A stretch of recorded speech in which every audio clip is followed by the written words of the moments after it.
આજ રોજ અમારી પાખર નાની પ્રાથમિક શાળાની બે બાળકીઓ આજે આપણને બેલેન્સિંગ ફુગ્ગો બતાવશે. ફુગ્ગાને ઊભો રાખીને બતાવશે. બંને બાળકીઓ ફુગ્ગાને ઊભો રાખશે.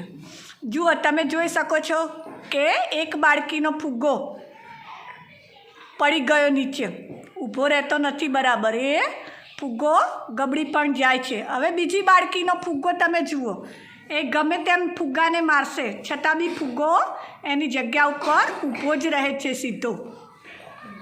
તમે જોઈ શકો છો.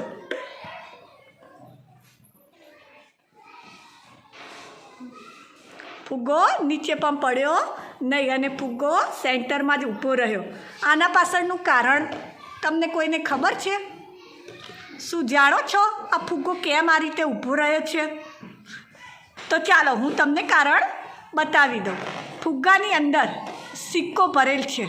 ફુગ્ગાની અંદર સિક્કો ભરેલ છે, જેના કારણે ફુગ્ગાને ગમે તેમ ટપલી મારે છતાં પણ ફુગ્ગો સેન્ટરમાં જ ઊભો રહે છે.